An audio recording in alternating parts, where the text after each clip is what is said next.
C'est bon, hein? Voilà. Doucement.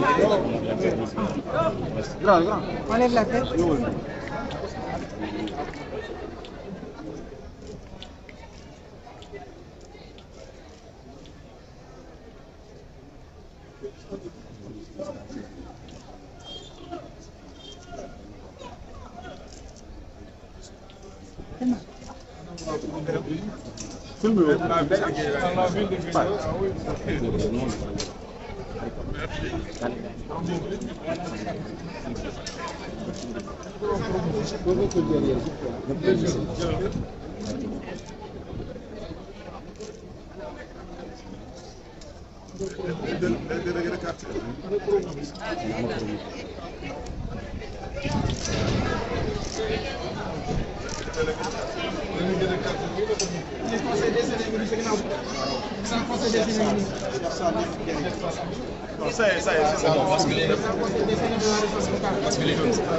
Le préfet du département, Saïd Diop, le préfet du département, à côté, le maire Racine Talla, le président du club, DG de la Aliou Sall, le professeur, le sous-préfet de Saint-Denis, Amadou Ba, le préfet du département, Saïd Diop, les sous-préfets, voilà, Amadou Ba, en communion avec les populations, monsieur le ministre, et la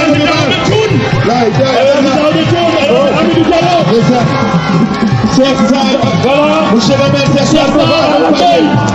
Cheikh Sarr, le maire de la ville, venu représenter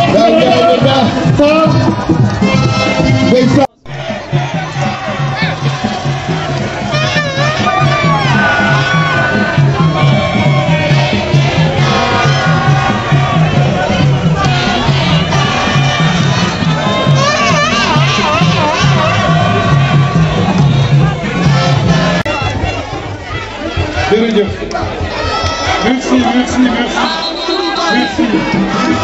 Déglu leen tuuti waay, déglu leen tuuti rek. S'il vous plaît, léegi dafa am lu ma bëgg a ñaan. Dama koy ñaan waa leen taal ak waa laaj Diop ak ñëpp lu wax ak leen s'il vous plaît. Dañu may tuuti rek ñu déglu kilifa gi. Déglu leen lan la ñuy livrer comme message après ñu daal di def. Merci, jërëjëf. Du développement communautaire, de la solidarité nationale et de l'équité sociale et territoriale, Madame Thérèse Faye.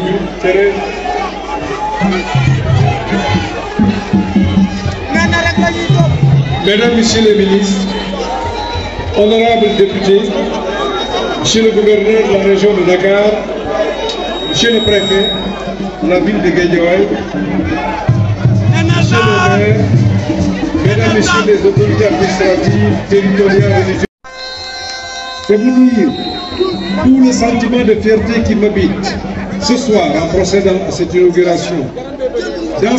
Merci mon maire Aliou Sall, merci au ministre Lat Diop, merci à Néné Fatoumata, merci à Bakary Traoré, merci à tous les responsables de Guédiawaye.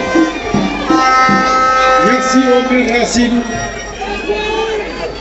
Mesdames et Messieurs, en érigeant ces infrastructures d'envergure et d'utilité sociale, le président de la République met les services publics à l'écoute et à la disposition des populations.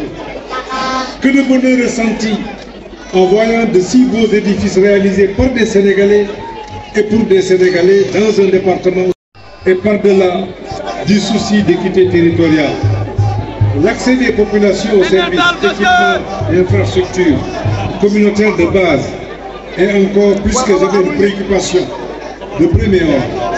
C'est tout le sens de la synergie des interventions insufflées dans les différents programmes d'équité sociale et territoriale. Mesdames et messieurs, chers invités, avec la construction de ces maisons, le gouvernement n'est pas à sa première intervention à Guédiawaye, en effet. Avec un investissement total de plus de 8 milliards de francs CFA, la ville de Guédiawaye a bénéficié de plusieurs projets, notamment de 8 km de voirie intérieure, assainie et éclairée, répartis sur plusieurs axes. Ces tronçons, réalisés dans 5 communes, ont permis de fluidifier le trafic et de renforcer le développement des activités de revenus. Félicitations au directeur général de Promoville. Je vous félicite au nom du chef de l'État. La ville a aussi bénéficié des travaux de pavage dans le cadre du programme Fayulaou et de la mise en place d'un système d'information géographique, la construction d'infrastructures socio-économiques, parmi lesquelles la maison de la femme Mantoulaye, entièrement reconstruite et équipée, et la maison des associations de Guédiawaye que nous inaugurons aujourd'hui, constitue aussi un indicateur pertinent pour mesurer l'attachement du président Macky Sall à cette ville.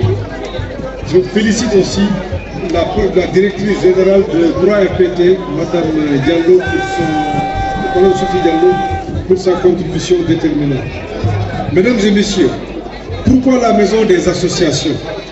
La ville de Guédiawaye est caractérisée par un tissu associatif, dense et dynamique, qui œuvre pour le développement des différentes couches de la population et des divers secteurs d'activité. Toutefois, les associations ne disposent pas souvent de locaux adaptés pour abriter leurs activités d'animation et de production. C'est dans l'optique de satisfaire ce besoin pressant que ce bijou est construit. Il a pour vocation de vous offrir des bureaux, mais aussi des espaces de réunion et de convivialité. C'est d'ailleurs l'occasion pour nous de féliciter le maire d'alors, Aliou Sall, qui avait formulé la requête pour la pertinence de ces projets et son caractère novateur, financé par l'État du Sénégal et la Banque africaine de développement à hauteur de 525 millions de francs CFA.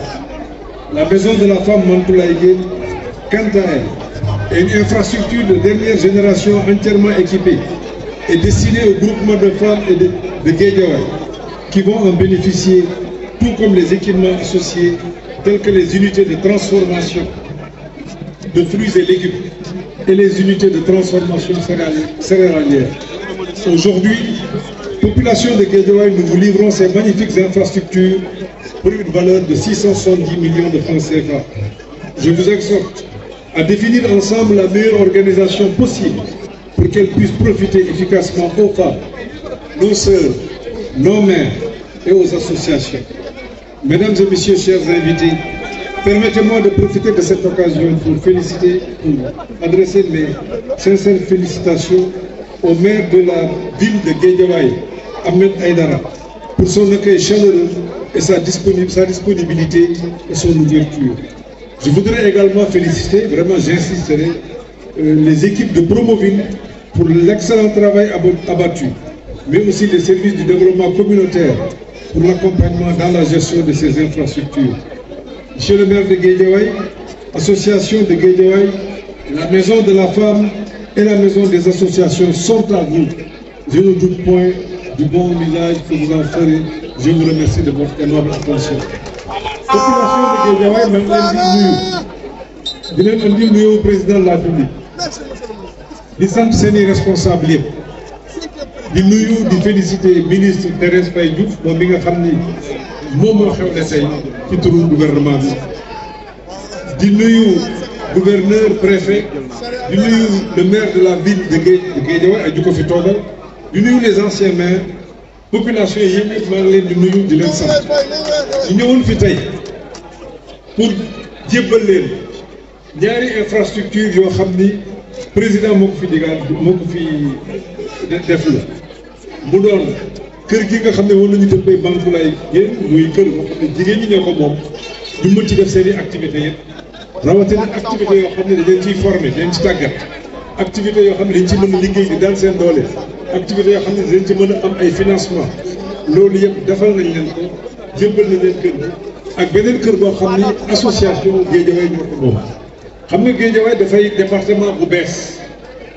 lu bari daje fi nit ñi développer solidarité andi ay association yu bari maire bi fi nekkoon xalaatoon association yi am na war nañu fu ñu daje Aliou Sall merci pour cette idée généreuse merci pour cette idée novatrice je pense que tu dois inspirer l'ensemble des maires du Sénégal parce que may association yi fu ñuy daje lu baax la moo xam ay bàjjenu gox lañu moo xam ay imam lañu moo xam ay délégué lañu moo xam ay ASC lañu bépp association mën fa am bureau ñu fay daje daanaka Guédiawaye en miniature nga defaraat foofu à travers les personnes et les organisations qui représentent Guédiawaye. Félicitations pour cette idée et je pense que dinañ ko mën a dupliquer fu nekk Thérèse je pense que war nañ ci bàyyi xel jëm ko def yeneen kii ma leen di remercier nit ñi di leen sant di leen gërëm accueil bi rafet na accueil bi neex na nous voyons votre engagement nous voyons votre détermination pour que les projets du plan Sénégal émergent pour que les réformes du plan Sénégal émergent soient poursuivies soient amplifiées soient accélérées je vous remercie